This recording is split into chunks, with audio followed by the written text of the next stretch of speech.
own Sharon Crowley, who's been following the situation. I can't top the sumo wrestler with Richard or Miss Rachel if you're watching out there. She's got a lot of followers. I know. She just blew up. It started in the pandemic and blew up, and now she's working for our new mayor, Mom Donnie, and so we'll have to see. But I heard them singing. You're not going to want to miss it. You want to stick around for it because it's worth a listen.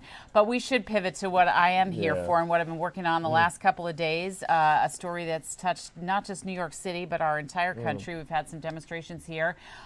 You know, an ICE agent, I'm sure you've heard by now, just 2 days ago in Minneapolis, shot and killed a woman who, according to the DHS, refused to get out of her car when ICE agents asked to, who were doing an operation in that neighborhood. And she's being described as somebody who is not quite a protester, but an observer. And she and her partner were taking videos of what was happening in the neighborhood, and they had stopped by when this tragedy occurred. A tragedy by all accounts, no matter what you see when you see the video. But we do have some new information today. Yes, you know, I want to hear the new information, but this video really sets the tone. Yeah. So let's look at this video because it puts everything in perspective.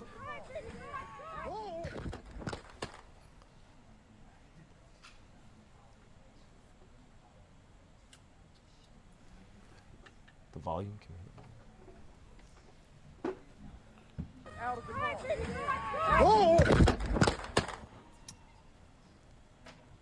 Yeah, we can play it again, and I can tell you, Duarte, what we're actually seeing here. So for the first time, the woman who was killed, Renee Good, is in the driver's seat. Her SUV was blocking traffic, and that's when she's approached by two ICE agents and told to get out of her car, which she doesn't do. And from this, and then she accelerates or drives forward, and that's when she comes into contact with the ICE agent who fires into the car and kills her. But this is not a this is actually the point of view of the ICE agent. He has his cell phone up.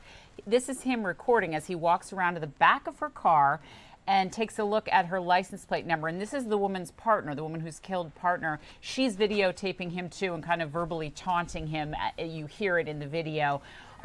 To give a sense of what the ICE officers in these neighborhoods have been dealing with in terms of protesters and people who really do not want them there. Now, this is the woman who was shot and killed. She says, you know, she seems very friendly with the officer, you know, just saying, you know, oh, I'm not a bad person. But at the same time, she doesn't get out of the car when several agents come up with guns pointed at her and say, get out of the car, and she does not.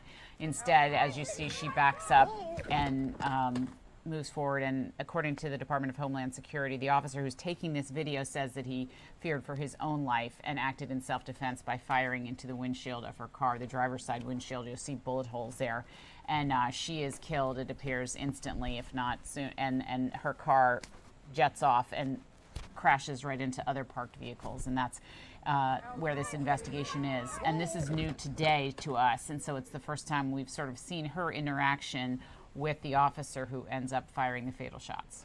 Watching this video is just so profoundly disturbing. She doesn't think she's going to get shot dead. The officer doesn't think that he's going to have to pull his weapon. What we're looking at, obviously, you want to focus on what the camera's showing, but as you mentioned earlier, the perspective is key. So when you look at this, you have to imagine yourself as you are looking at this. When we hear something, obviously we hear her talking, but then we hear someone go, oh, who is that? So that we don't know for sure, because obviously the investigation is underway, but it appears to be her partner here, and there are some reports that her partner, and you can see in the video, she's trying to get in the car before the woman who was killed pulls away. She's grabbing to the other side of the door, trying to get into the door as well. So it's not clear. She put out a statement today, you know, expressing her heartbreak as to what has happened. But the mayor of Minneapolis, he has accused this ICE agent of murder.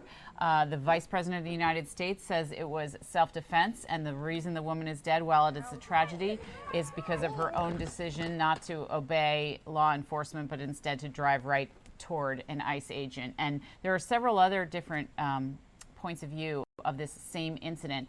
So it's really, unfortunately, in the times that we're in, Duarte, it really does seem like it's almost down party lines, how you perceive what you're looking at. And speaking of party lines, because I'm looking at this video and the perspective is different, how does it compare to the video that was released earlier when the story first broke and we were looking at them from a completely different perspective? Yeah, I see well, the vantage that's what point we're has looking at changed now. You see the ICE agents, they get out of the car. These are not the ones involved in the shooting, and they go over to the car, and what you can't hear is they are screaming at her windows open and grabbing on her door, telling her to get out of the car, and she does not get out of the car, and the other ICE agent has already come from behind, what you can't see from that video, and is standing in front of her when she accelerates or hits the gas, and that's when he allegedly feared for his life and fired those shots. Let's see that one more time because it happened so incredibly quickly. It does. We don't have it in slow mode, but if so these are the ICE agents in the gray truck. They get out.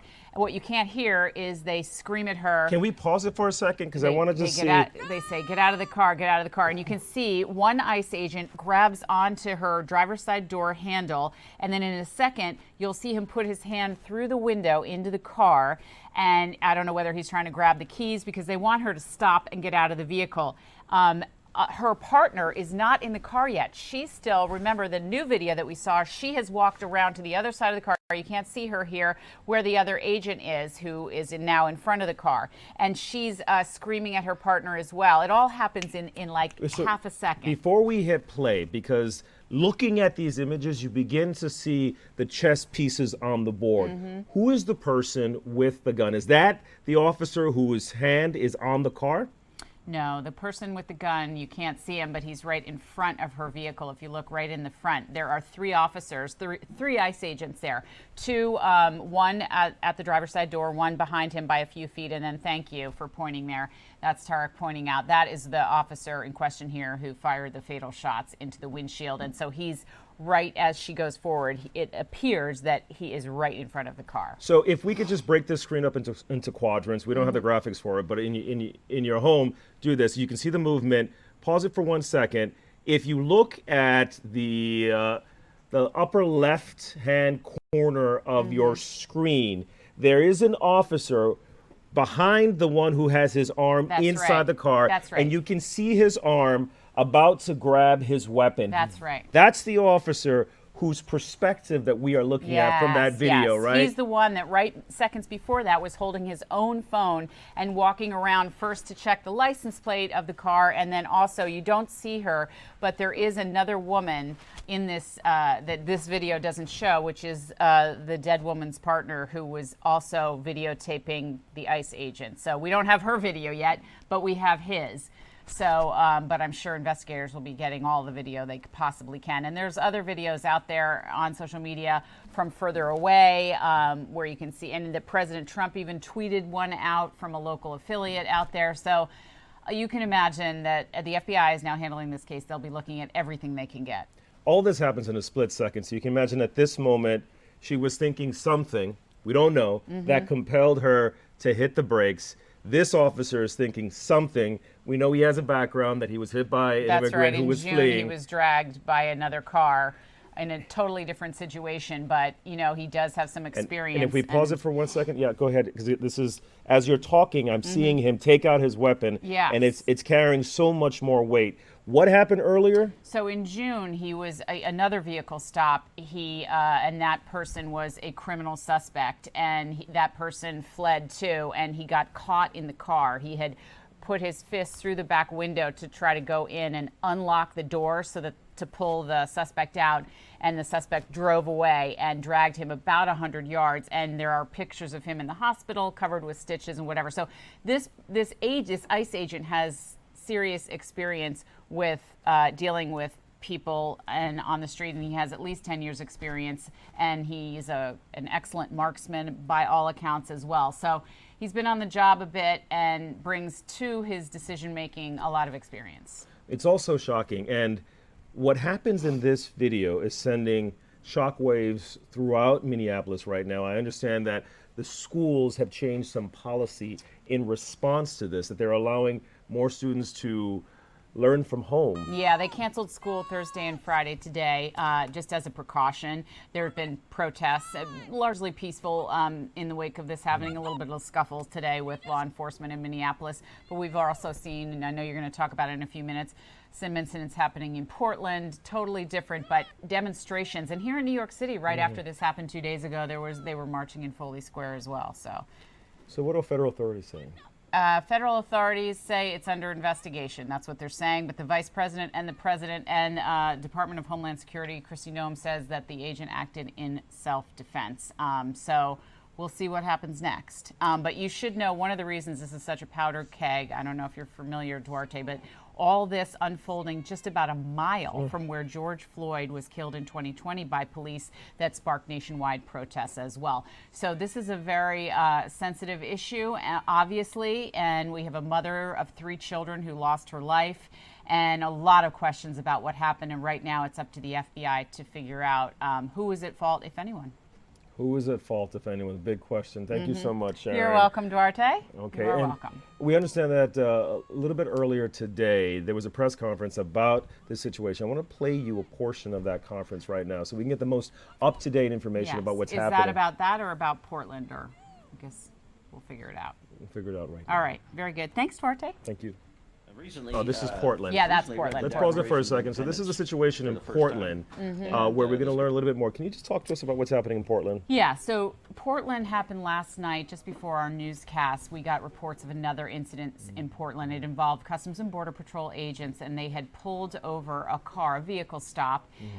They were suspected Tren de Aragua gang members. It's a Venezuelan gang, very dangerous. And there were 2 people in the car, a man and a woman, and that car was stopped by Customs and Border Patrol agents in Portland, Oregon, and they ran off, tried to escape, and then they Customs and Border Patrol agent fired at the car, and 2 people were wounded and taken to the hospital. Portland police also responded to that situation. So completely different, nothing at all except for the circumstances. I say that and then I say there are similar circumstances, but in that case, it's still under investigation, and that is what the Portland police are about to update us on for today. So just to draw one distinction, I mean, obviously the initial belief was that the officer was acting in self-defense. Yeah. So the presumption was that he believed she was going to hurt him and he was trying to stop her. That's right. In Portland, are the same conditions true? No. These are 2 criminal suspects wanted for gang-related activity, and I'm not sure what their health conditions are. Perhaps I haven't listened to this Portland news conference that happened just about an hour ago. So their circumstances are a bit different. Thank you so much. All right.